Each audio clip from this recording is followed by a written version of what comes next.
রাজ চক্রবর্তী বলে গিয়েছেন বাংলা ইন্ডাস্ট্রিতে সুপারস্টার জিৎ এবং সুপারস্টার দীপ ছাড়া কিন্তু কোনো মুভি চলবে না এবং চলতে দেওয়া হবে না, এটা তিনি বলেই গেছেন। Hi friends, welcome to my YouTube channel. আশা করি সবাই ভালো আছো। সাথে আছে আমি আরিফুল ইসলাম। আবারও নিয়ে হাজির হলাম একটি নতুন ভিডিও নিয়ে। আশা করি শেষ পর্যন্ত ভিডিওটি দেখবে। চ্যানেল যারা নতুন আছো চ্যানেলটি সাবস্ক্রাইব করে দিন। তো রাজ চক্রবর্তী কিন্তু বলে গিয়েছেন যে অন্য কোনো সুপারস্টার দিয়ে কিন্তু বাংলা ইন্ডাস্ট্রিকে জয় করা যাবে না। ও বাংলা ইন্ডাস্ট্রিতে কিন্তু এক তামাক আনা চাপেন, এটা কিন্তু তিনি ভুলে গিয়েছেন। তিনি এখন এইসব মুভি তাকে ছাড়তে হবে এবং দুই সুপারস্টারকে নিয়ে এদেরকে নিয়ে এখন মুভি বানানো উচিত এবং এদেরকে নিয়ে এখন মুভি বানানোর দরকার। তো তোমরা অলরেডি দেখতে পাবে তিনি কিন্তু রোহানকে নিয়ে একটি মুভি বানাচ্ছেন। তো সেই মুভিটি তোমরা সকলে জানো, সেই মুভিটি কিন্তু তিনি তৈরি করছেন। তো কিছু শুটিং আমরা দেখতে পেয়েছি। তবে রাজ চক্রবর্তী এইসব মুভি এখন করা বাদ দিতে হবে, যতই চেষ্টা করুক সাকসেসফুল হবে না। তিনি কিন্তু বলে গিয়েছেন যে সুপারস্টার জিৎ দেব ছাড়া বাংলা ইন্ডাস্ট্রি অচল ও বাংলা ইন্ডাস্ট্রিতে এসব মুভি চলবে না, তিনি কিন্তু অলরেডি বলে গিয়েছেন। তো তিনি যতই ছোট সুপারস্টারদেরকে সুযোগ দিক এবং ছোট সুপারস্টারদেরকে নিয়ে মুভি বানাক, সেসব মুভি কিন্তু সুপার ডুপার হিট হবে না বা সুপার ডুপার ব্লকবাস্টার হবে না। তো তিনি কিন্তু চেষ্টা করে যাচ্ছেন। কিছু সুপারস্টার রোহান কিন্তু অনেক সিরিয়াল করেছেন এবং ছোটখাটো মুভি করেছেন, সেসব মুভিতে কিন্তু তিনি সাকসেসফুল পায়নি। তাকে নিয়ে একটা অ্যাকশন কমার্শিয়াল মুভি বানাচ্ছেন। কিছু দিন আগে কিন্তু তার ফার্স্ট লুক এসেছিল এবং ফার্স্ট লুক কিন্তু তৈরি করেছিল, আমরা দেখেছি।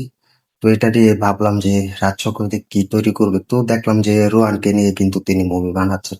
তবে আমার মনে হয় না এইসব মুভি তৈরি করা উচিত রাজ চক্রবর্তীর, কারণ এত ভালো একজন পরিচালক ডিরেক্টর রাজ চক্রবর্তী অনেক আগে থেকে আমরা চিনেছি। অনেক আগে থেকে তার মুভি দেখেছি। দুই পৃথিবীর মতো মুভি তৈরি করেছেন, শেষ থেকে শুরু মুভি তৈরি করেছেন। সুপারস্টার দেবকে নিয়ে চ্যালেঞ্জের মতো মুভি তৈরি করেছেন। সেই সব সুপারস্টারকে ছাড়া তিনি নতুন সুপারস্টারদেরকে নিয়ে মুভি বানাচ্ছেন, এটা আসলে ভাবতে অবাক হচ্ছে। আজ রাজ চক্রবর্তী কোথায় গিয়ে পৌঁছেছেন এবং রাজ চক্রবর্তী কোথায় গিয়ে এসব মুভি তৈরি করছেন আমি জানি না। তবে আমার যেটা মনে হয়েছে আমি সেটাই বলছি তোমাদেরকে। জিৎ এবং দেব এদেরকে নিয়ে এখন মুভি করা দরকার, খুব ইন্ডাস্ট্রিকে তৈরি করা দরকার। কারণ ইন্ডাস্ট্রিতে এখন নতুন কোনো সুপারস্টার টিকবে না বা টিকে থাকতে পারে না, বা এদেরকে নিয়ে কোনো নতুন action movie super duper hit হবে না যে 10 কোটি টাকা বক্স অফিস আনতে পারবে, 5 কোটি টাকার মতো বিজনেস করতে পারবে, এরকম ক্ষমতা নেই কোনো সুপারস্টার। অঙ্কুশ হাজরা যেখানে ব্যর্থ হচ্ছেন, 7 থেকে 8 কোটি টাকা বিজনেস করার মুভি পাচ্ছে না, তিনি তুলতে আর 7 থেকে 8 কোটি টাকার মতো। আর সেখানে নতুন সুপারস্টারদেরকে নিয়ে তিনি স্বপ্ন দেখছেন এবং স্বপ্ন দেখাচ্ছেন যে এইসব মুভি সুপার ডুপার হিট হবে, এটা আসলে অসম্ভব। কারণ অঙ্কুশ হাজরাও কিন্তু একজন ভালো অভিনেতা, আমরা দেখেছি। তিনি কিন্তু চেষ্টা করলে কিন্তু ব্যর্থ হচ্ছেন। মেজার মুভি দিয়ে তেমন বক্স অফিস আনতে পারেন।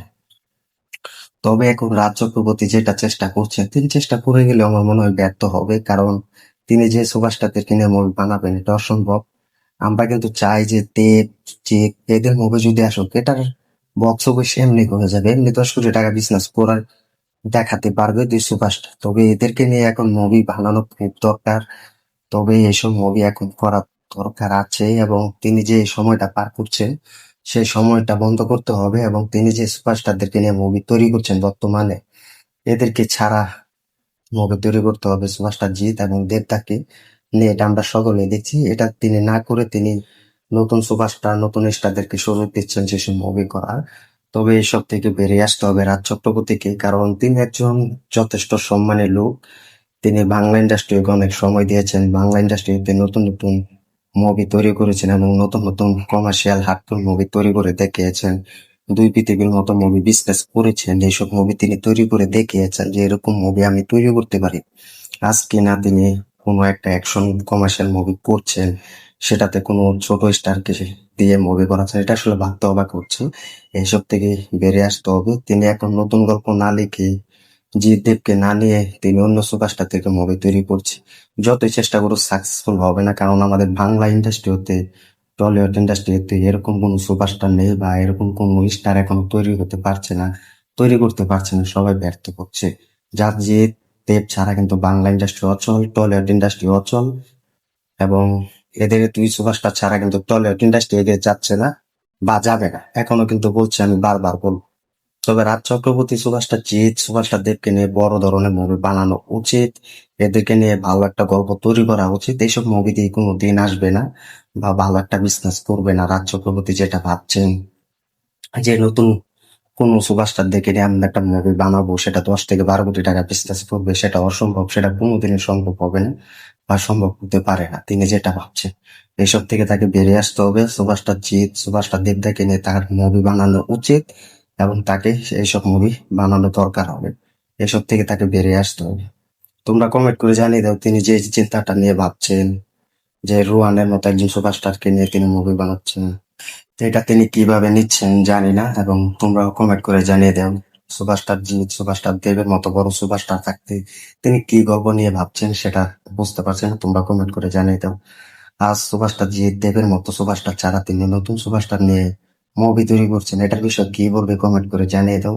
ভিডিওটি ভালো লাগলে শেয়ার করে দিও। চ্যানেল নতুন হয়ে থাকলে চ্যানেলটি সাবস্ক্রাইব করে দিও। দেখা হবে নতুন ভিডিও নিয়ে, নতুন আপডেট নিয়ে। ধন্যবাদ সবাইকে এতক্ষণ সাথে থাকার জন্য।